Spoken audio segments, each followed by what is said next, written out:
E aí, boa gente brasileira, este é o Sem Treta, aqui do My News, como vocês podem ver, eu e Leonardo Sakamoto ocupando novamente o mesmo espaço, um espaço próximo, né? Não tá mais viajando, voltou pro Brasil, e aí, feliz de voltar pro Brasil, Eu Sakamoto? pensei que você ia perguntar se eu passei pelo free shop. Não passei. Mas tô feliz, sim, apesar desse calor me matar. Pois é, e os temas do dia estão quentes também. A gente viu na Alesp, né, Assembleia Legislativa aqui de São Paulo, uma cena um tanto quanto lamentável, eu diria. Tava o deputado Mamãe Falei, esse é o nome artístico mesmo, do Arthur Duval, discursando, acusando lá os sindicalistas de vagabundos, ou seja lá o que for.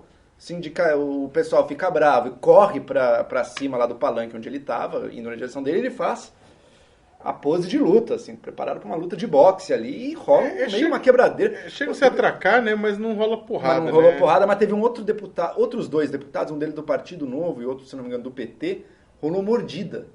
Um mordeu a mão do outro nessa confusão que deu aí. Eu acho mordida uma coisa meio nojenta, na verdade, assim, porque você pega um monte de bactérias. Acho que né? foi do PT que mordeu, viu? Hã? Acho que foi do PT que mordeu. Qualquer ali, um que tenha mordido eu acho meio nojento, sabe? Meio... O dragão de Komodo, lá do Sudeste Asiático, tá cheio de bactéria na baba. É por isso que ele é fatal. Que ele é venenoso. Eu sabia que a mordida humana também é altamente infecciosa, né? A mordida humana é um Você anda perigo de mordendo as vida. pessoas?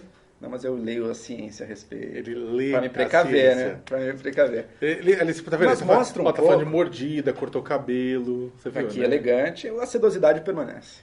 Mas eu acho que isso mostra um pouco, uma história dessas, mostra um pouco o nível em que está a nossa política. Né? Uma política feita, no caso do Mamãe Falei, por exemplo, alguém que discursa para as redes sociais para gerar reação, se notabilizou justamente apanhando de pessoas que ele ia em manifestações, né? Apanhando não, né? Tipo... Não, mas gerando conflitos ali, gerando gerando confusão. Fazia perguntas em protestos ou em um evento sindical, ia lá causar. E o pessoal vai o delírio, né? A loucura, mas para a política brasileira eu acho desmoralizante. Eu não sou contra ele causar. O problema é que muitas vezes ele ultrapassa o limite do bom senso e da convivência. Né? Eu acho que a política cabe o papel de provocadores. Eu acho que a política não cabe o papel de gente para tumultuar. Né? O que acontece, muitas vezes, acho que não só ele, mas uma série de pessoas, é causar um tumulto. Aí você ouve gente, tanto a esquerda quanto a direita, falar, não, mas o tumulto faz parte.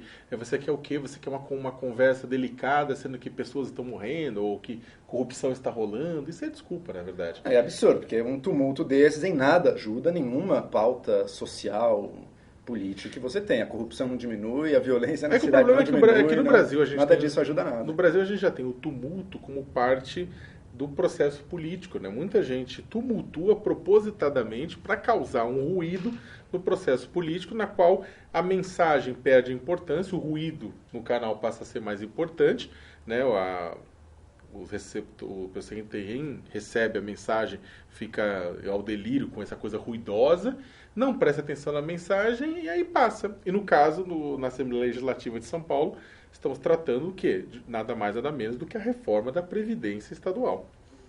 Mas que foi o último assunto na cabeça de todo mundo que assistiu. Exatamente, todo mundo que assistiu a cena vai achar o quê? Vai achar que o mais importante é o bafafá.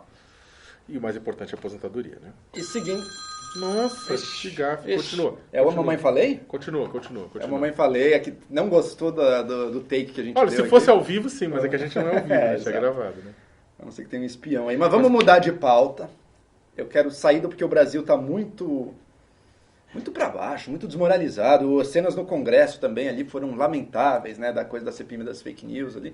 Eu queria olhar um pouco para a relação Brasil e Estados Unidos. Você não quer falar mais da CPI? Porque na CPI Você quer falar da CPI das fake news? Gente, que barraco na CPI das fake news também. Carla, você sabe quem me perguntou se você tinha sido prostituta na Espanha? O presidente. O presidente. Aí depois absurda, o fotógrafo Lula Marques tira a foto do celular da Carla Zambelli e a Carla Zambelli perguntando para outra pessoa se chamar a Joyce Hasselman de Peppa Pig é quebra de decoro parlamentar ou não.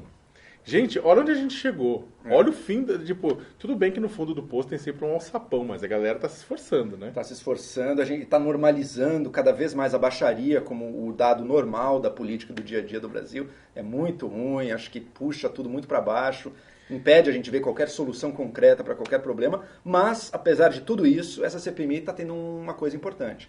Está se desenhando com mais clareza agora que, de fato, existe uma rede de pessoas pagas com dinheiro público, ferramentas antiéticas ou pouco éticas de uso de redes sociais, como perfis falsos e outras maneiras de impulsionar mensagens, sendo utilizadas, sim, por grupos de militância pró-governo. Né? E acho importante que se delineie isso. Eu nem sei se, no final das contas, tem crime nisso aí ou não tem. Mas é importante, pelo menos, para a sociedade saber, olha, toda essa movimentação espontânea, que era estranho, né? Primeiro lugar no Twitter, na hashtag, mas você vai ver a Paulista, tem ali uns aposentados ali protestando com a camiseta do Brasil, mas não era essas multidões, né? Então, realmente, parece que nas redes sociais tem um uso aí de ferramentas nada éticas e o uso do dinheiro público. É muito assessor de gabinete ganhando dinheiro para xingar, para caluniar, para inventar histórias, para vender fake news nas redes sociais. Eu vou até além, não é que a gente está descobrindo, é que você está acontecendo isso agora com um nome, essa discussão indo no Congresso Nacional. Porque, na verdade,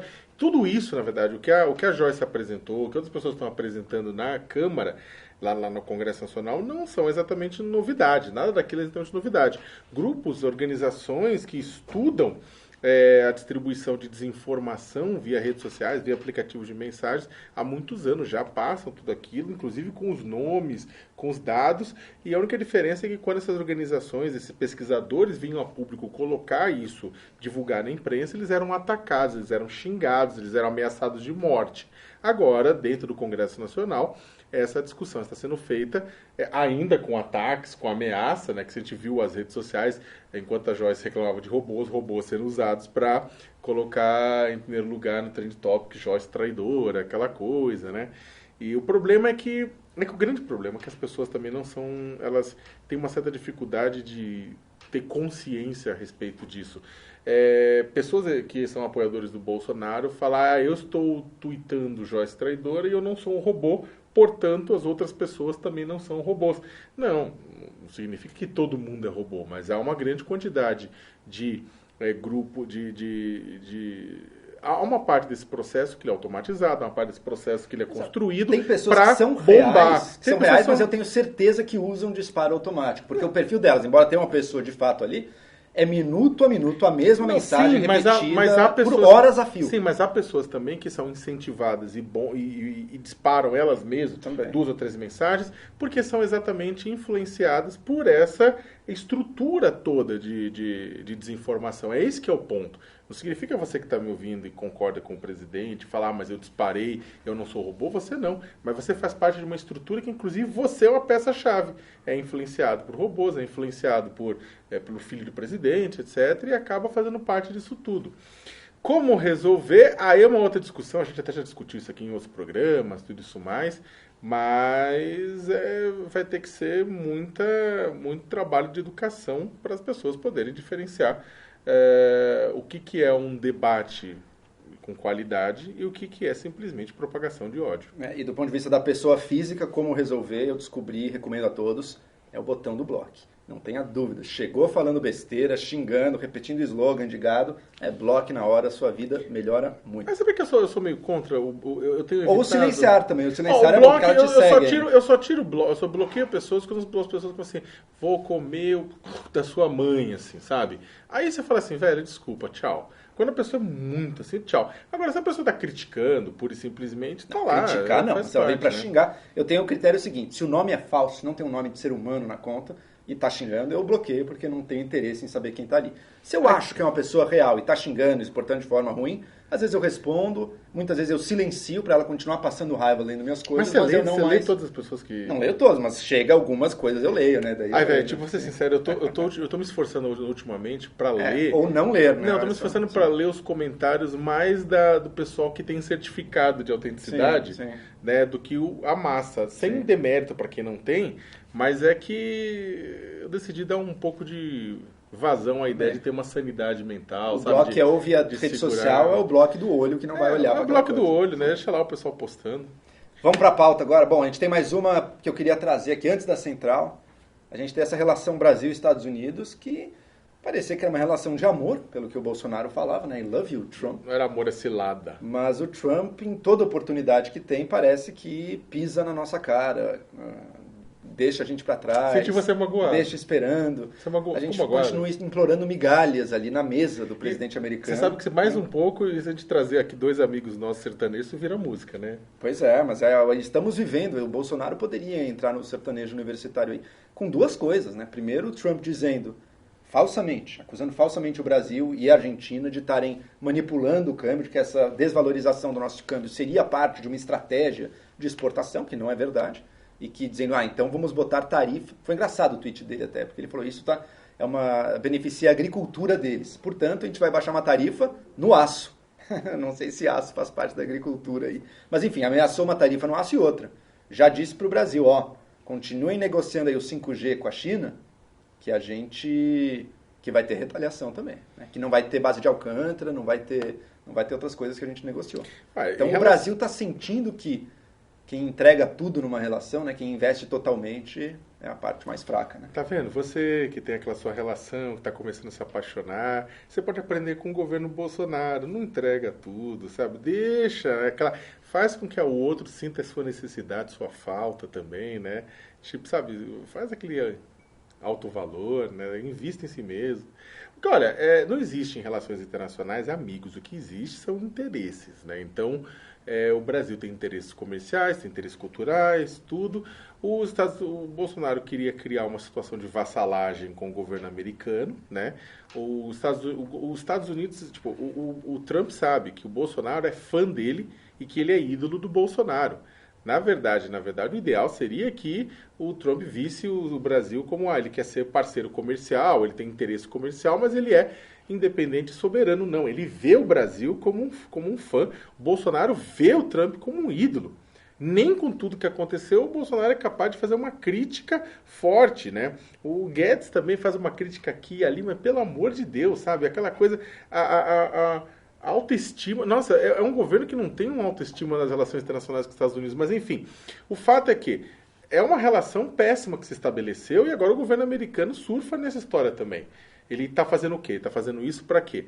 Ele está querendo taxar, criar problemas para estados brasileiros, né, que são exportadores o Brasil, que é exportador de aço, de alumínio para lá, pensando nas eleições presidenciais do ano que vem. Ele fala, por mais que ele não tenha criado nenhum bloco, nenhum bloqueio ainda aos produtos agropecuários, mas o fato é que o Brasil concorre com os Estados Unidos na exportação de produtos para a China, por exemplo.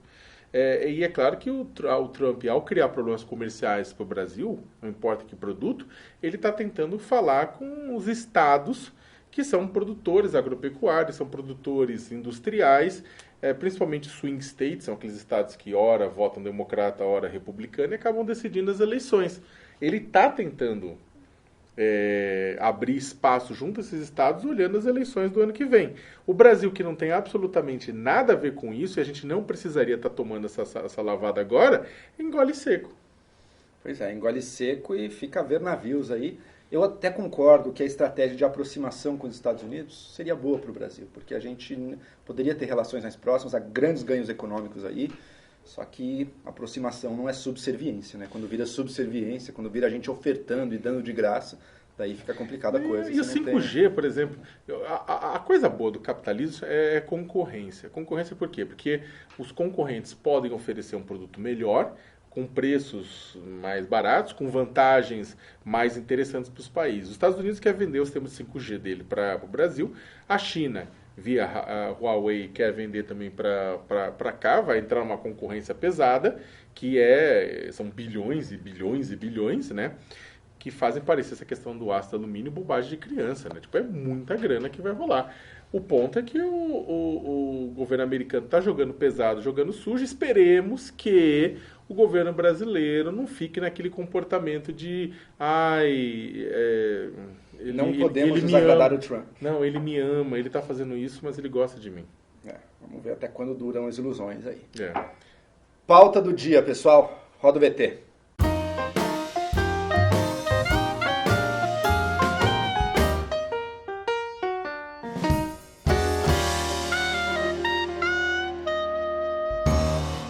Então, voltamos mais uma vez a essa discussão da prisão em segunda instância no Brasil, que o STF decidiu que, olha, de acordo com a nossa Constituição, não, você não pode prender depois da condenação em segunda instância, você tem que só prender depois do transitado em julgado, lá depois da último recurso ter sido realmente julgado. E, portanto, a sociedade que demanda, que não aguenta mais ver tanta impunidade da parte do crime do colarinho branco, tem exigido, junto ao Congresso, projetos para que a gente retome e coloque, então, na Constituição brasileira a prisão em segunda instância. É o que a gente está vendo agora e é o que o Congresso tem se sentido pressionado para votar. Eu sou favorável a essa iniciativa. Não me importa, acho que os dois projetos que estão em jogo, tem algumas diferenças que podem ser relevantes, acho que a gente pode até discutir um pouco delas, mas para mim o fundamental não é nem saber como é que se dará a mecânica jurídica disso. O principal é dizer o seguinte: sim, de fato, o Brasil tem um problema de impunidade para o crime de colarinho branco, para o crime cometido por pessoas poderosas. Isso precisa ser respondido e endereçado. É uma ofensa para a população que assiste, que vê quantos casos de corrupção são revelados. É um insulto para a população saber que tantos desses continuam livres e ficam fazendo recursos até não se sabe quando, passam-se anos até que finalmente sejam julgados. E a prisão de segunda instância vem justamente para isso. E mais, ela tem um sentido técnico. São nas duas primeiras instâncias que, de fato, se analisam as provas de um caso. Depois dessas instâncias, o STJ, o STF vão ver se houve algum vício no processo, se tem alguma coisa ali que anule, ou se a pena talvez tenha sido super ou subdimensionada, vão ver questões técnicas ali. Mas a análise de provas, de fato, para ver se a pessoa cometeu ou não o crime, isso é feito nas duas primeiras instâncias. Então, se ela está condenada na segunda, já temos elementos bastante para afastar a presunção de inocência e dizer, olha, você já pode começar a cumprir a sua pena. É justo e o Brasil espera isso. Não aguenta mais ver tanta impunidade. Olha, eu particularmente defendo o início do artigo de direitos e deveres da Constituição, que é a cláusula pétrea. Eu acho que o Brasil ele tem vai ser muito difícil qualquer proposta do Congresso Nacional que tente jogar o início da punição em segunda instância, ou seja, o fim do julgamento em si, da questão do mérito em segunda instância, né? Vai ser muito complicado, ele vai sempre bater. Eu acho que qualquer coisa que seja aprovada no Congresso vai acabar batendo de novo no Supremo Tribunal Federal, porque fala-se da presunção de inocência no artigo 5º da Constituição, da pessoa ser punida desde que não tenha mais recursos, etc. e tal. O ponto é que o que o Congresso está tentando fazer, as opções do Congresso, é fazer com que, como o Joel falou, que a punição final seja considerada segunda instância. Eu acho que, apesar de ter a narrativa poder ser aceita, ela vai ser muito difícil no Supremo e no Tribunal, quer dizer, não aceitar na discussão da constitucionalidade disso, por algumas razões. Primeiro, para fazer isso, significaria que não só as questões criminais, mas também as questões cíveis, tributárias e trabalhistas também fossem resolvidas na segunda instância. Ou seja, todo mundo, por exemplo, empresa que está discutindo o débito com o governo, que não quer pagar, porque está achando injusto, está achando não sei o que lá, não vai mais para o STJ. A empresa que está discutindo, empresa ou trabalhador que está se discutindo um ganho ou um valor devido, não sobe mais para o TST, né? Coisa não sobe mais para o STF. Tudo é cumprido na segunda instância. Você sabe o dia que os empresários brasileiros vão topar isso? Nunca. Aí, se isso passar no criminal e não passar no cível, no trabalhista e no tributário, é a chamada puta sacanagem. Porque aí é o seguinte, o crime pode, mas no patrimônio tem que ser garantido até a última instância lá em cima no STF. Aí eu acho a puta sacanagem. O problema é que eu não vejo em nenhuma hipótese, sob nenhuma circunstância, o empresariado brasileiro, topar que isso aconteça. Topar que a sua sonegaçãozinha, por exemplo, não estou falando todos, mas aquele grupo que sonega, que aquilo não seja o que sonega direito de trabalhador, sonega tudo isso. Ou seja, se isso tiver que mudar, tem que mudar todo o sistema brasileiro. Para mudar todo o sistema brasileiro, você teria que ter outra cabeça de outra elite. Eu acho muito difícil. Aí, essa é a primeira coisa. Segundo... Mas calma aí. Tá. Segundo, posso comentar a primeira ou você quer fazer? Não, só falar o segundo, tá também, bom, porque você falou um monte de coisa. Aí, a outra coisa é o seguinte. Eu acho que mais do que encurtar instâncias, O que a gente precisa, e nesse ponto eu concordo com várias pessoas no Congresso Nacional, que não são necessariamente da oposição, acho que o próprio presidente Rodrigo Maia falou que ao invés de encurtar instâncias, a gente deveria encurtar tempo nas instâncias. A gente deveria reduzir a quantidade de tempo. A questão não é você ter a primeira e segunda condenação lá e depois um recurso no STJ, recurso especial no STJ, um extraordinário no STF. O problema é o tempo de tudo isso. O problema não é o negócio, se tudo dura 4 anos, ele pode durar 4 anos, ele pode durar 2 anos, na verdade. Ele poderia subir do começo ao final em 2 anos. Basta que a gente consiga aprovar leis e aprovar novos regimentos que reorganize o sistema, que considerem que decisões do STF sejam realmente cumpridas na base. Hoje, se o STF faz um leading case, faz um caso que deve servir como exemplo, mesmo assim o juiz ou o tribunal pode julgar de novo e sobe. Aí o STF fala, já julguei isso antes, então eu julgo improcedente. Mas dá para você encurtar o tempo de trâmite de processo. O Brasil, como um todo, é muito lenta a primeira instância, é muito lenta a segunda instância. Você que tem, por exemplo, um dinheirinho para receber, por exemplo, de uma empresa, etc., quanto tempo você demora? Às vezes a empresa fica regateando até o TST. Né? Tinha que encurtar isso, Joel. A gente tinha que fazer uma coisa mais curta. Ou seja, a justiça brasileira, não é que a justiça, não é ser oportunista de falar a justiça brasileira tem que funcionar mais rápido para punir o pessoal em segunda instância, aproveitando corrupção e lava-jato. Não, corrupção é um pedaço dos problemas nacionais. Temos um monte de problema. A justiça tinha que ser mais rápida como um todo.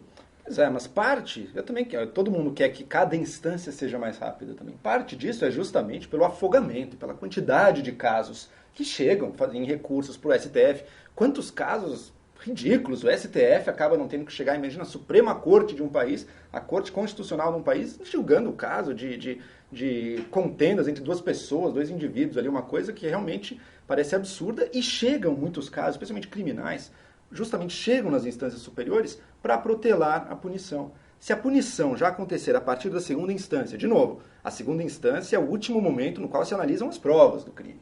Portanto, é onde se dá de fato a análise de que, olha, cometeu ou não cometeu, dado as evidências que a gente possui. Neste momento, você, está condenado? Está condenado, passe a cumprir a pena. Você não vai mais poder ganhar tempo jogando casos totalmente frívolos e fazendo recursos frívolos nas instâncias superiores. Você diminui, inclusive, o incentivo do réu, do advogado dele, de ficar colocando casos nas instâncias superiores. Tem uma reportagem interessante, a gente até tinha comentado ela conversando antes, sobre como defensores públicos têm uma taxa de sucesso muito maior, né, nesses recursos ao STJ e ao STF do que os advogados privados. Né? E os advogados privados era coisa de 23% de sucesso. Por quê? Porque é um monte de recurso frívolo que vão jogando ali só para ganhar tempo, só para o cliente ficar fora, não pagar sua pena, ficar fora da prisão, quando, olha, já foi analisado o caso dele?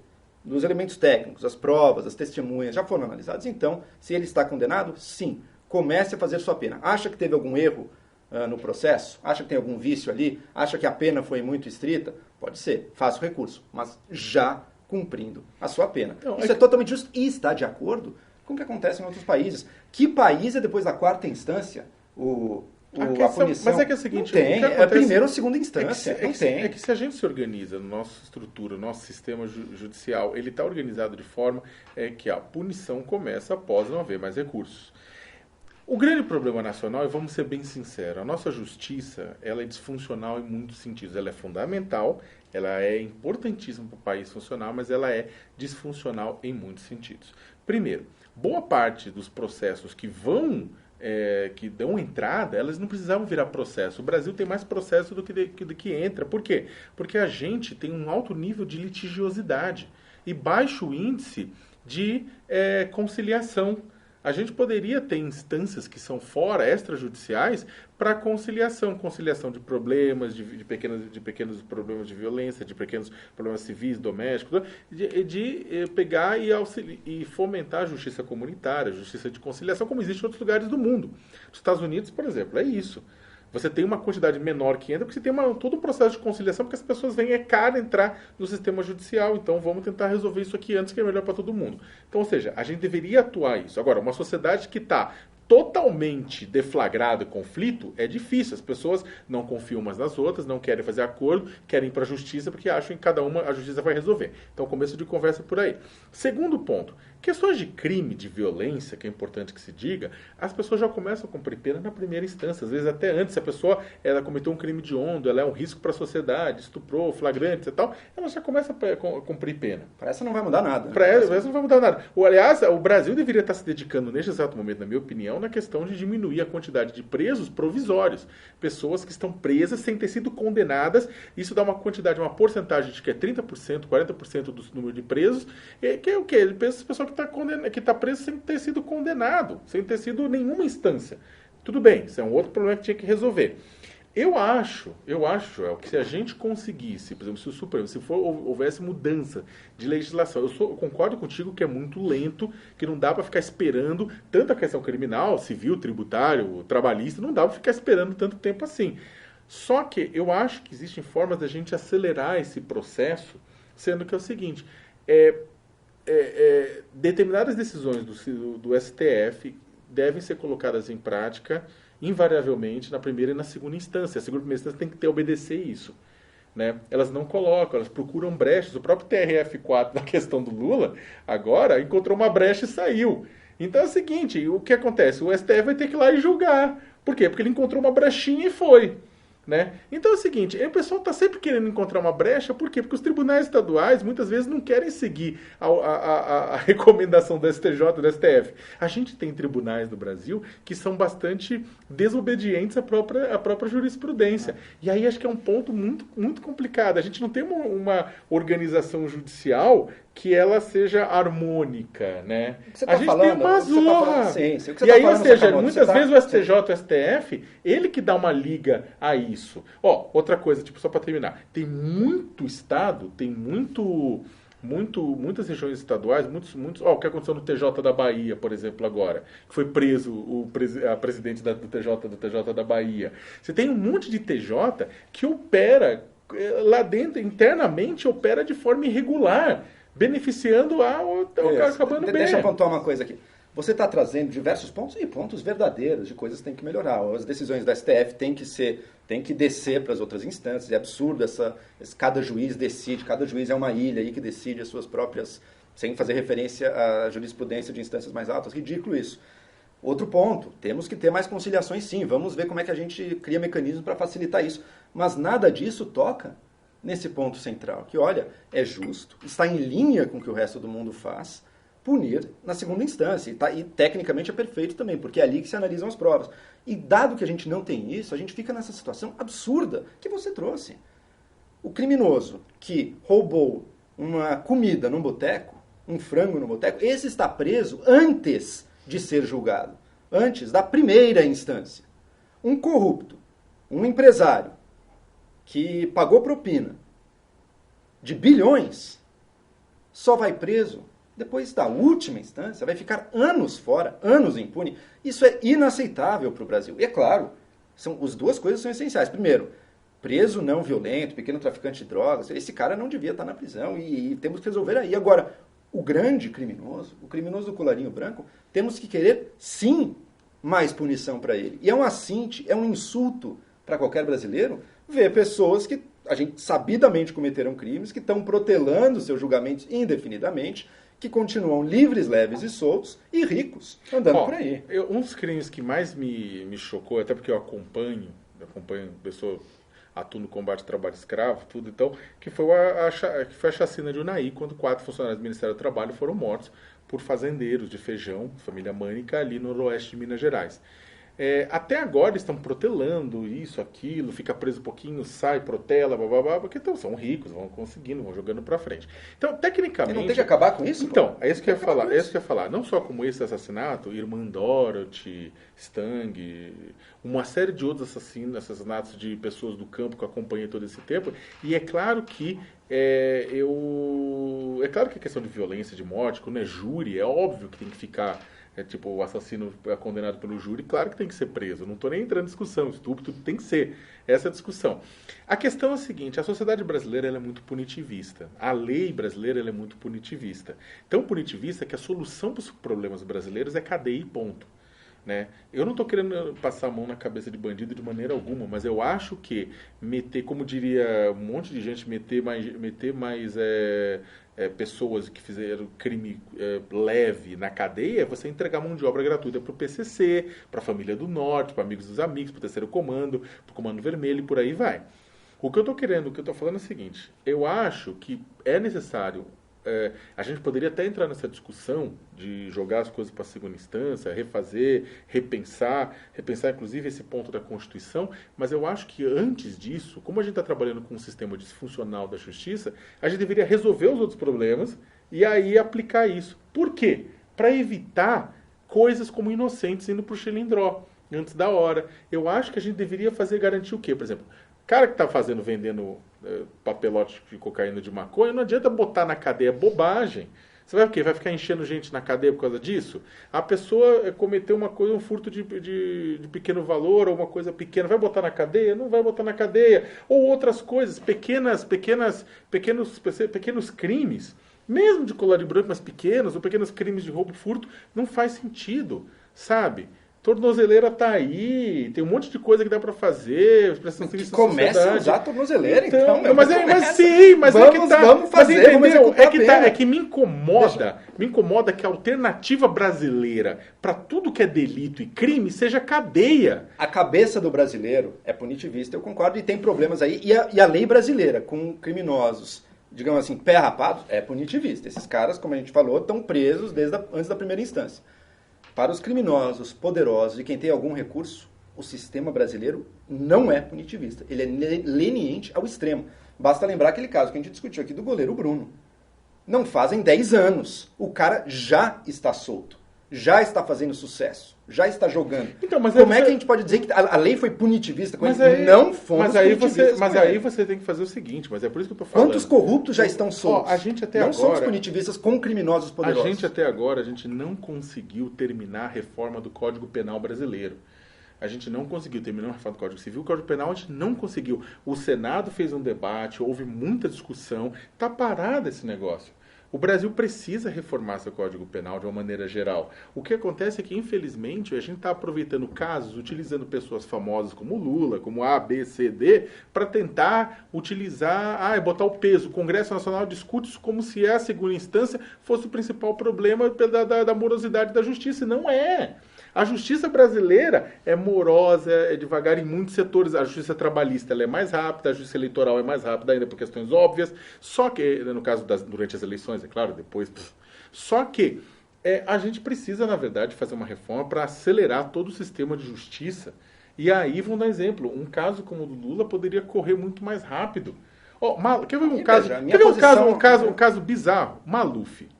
Caso bizarro do Maluf. O Maluf protelou a vida inteira, o que pôde, etc e tal. Condenado, ficou preso um tempo, mas aí tá cagado, tá com câncer. Tá velhinho. Eu gostaria de ter podido punir o Maluf antes dele ser um idosinho. E aí que tá, por exemplo, o Brasil deveria ter uma legislação que fizesse o seguinte.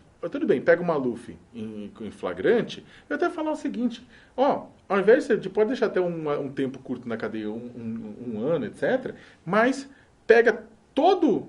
Qual que foi o dano que ele causou à prefeitura? Foi 2 bilhões? Você vai tirar 2 bilhões dele. Mais, né? Tem que ser mais. Exatamente. Tem que pior. Não, sim, mas com correção, etc. Tal. Você vai tirar de lá. Mas não tem. Então resta todo o patrimônio.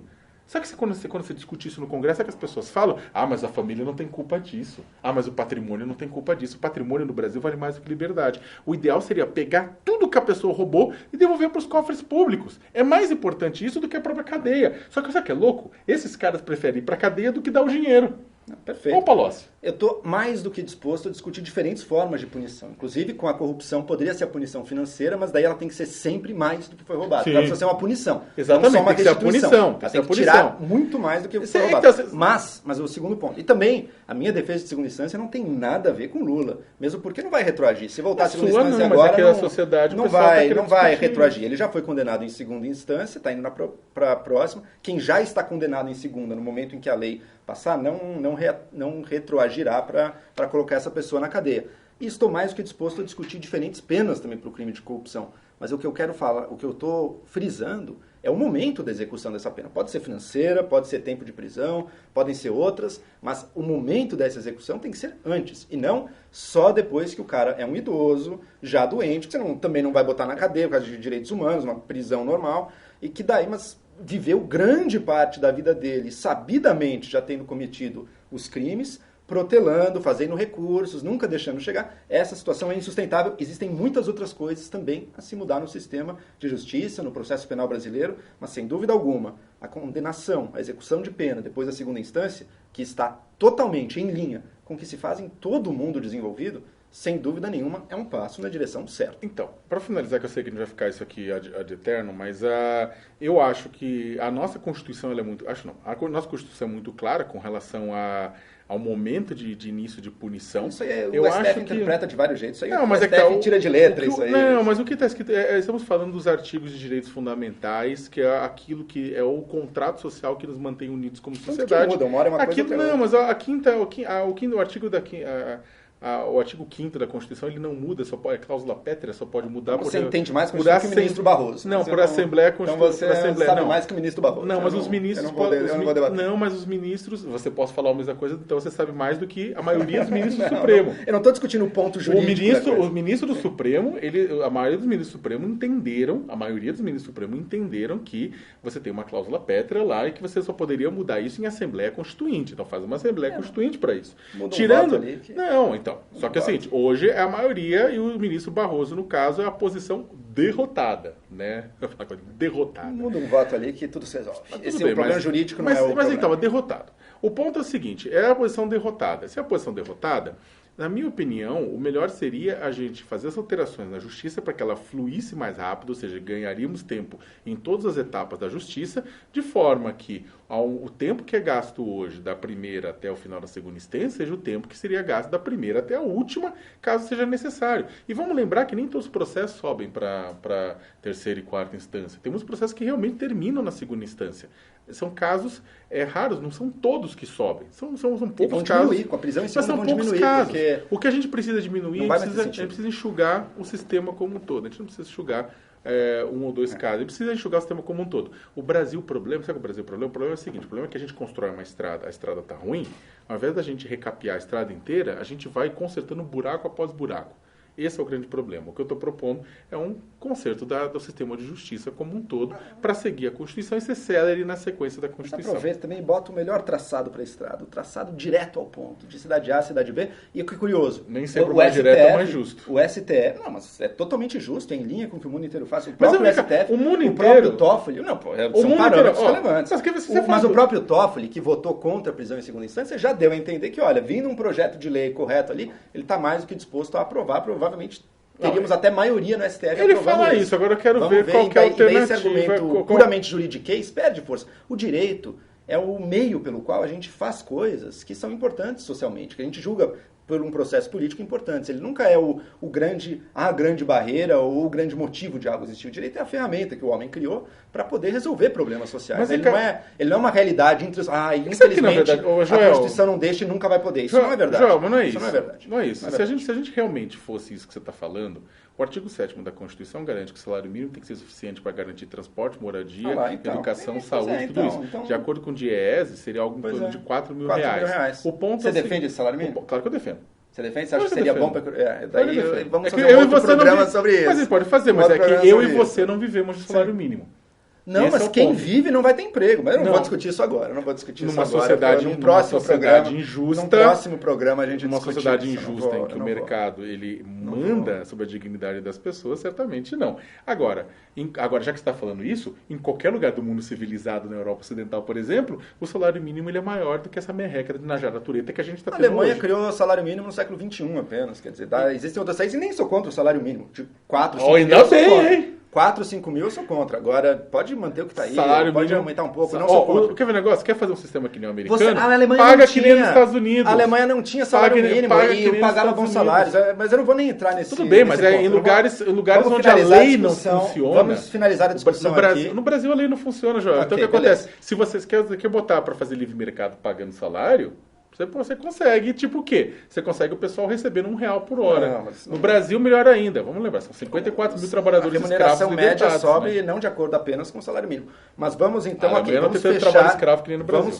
vamos fechar essa discussão aqui, deixando claro o ponto que, olha, sim, existem questões jurídicas, mas existe também o debate social, o debate da justiça. o debate de quais os fins, quais os valores da sociedade. E esses é que determinam o direito, né? E não o contrário. E essa é a discussão que a gente tem que fazer aqui, que acho que está bem delimitada aqui, 2 pontos de vista. E eu concordo... Não, peraí, você falou... É que também ele quer encerrar para botar... Esta é a discussão. Eu concordo totalmente com ele, eu acho que é uma questão de justiça, e justiça significa cumprir a Constituição e garantir para todas as pessoas a capacidade de recorrerem de condenações que consideram injustas. Isso socialmente é responsável. Eu acho que impunidade não é justiça. Mas ficamos por aqui hoje a discussão. Até a próxima aqui no Sem Treta no My News. Não se esqueçam de se inscrever no nosso canal. Até.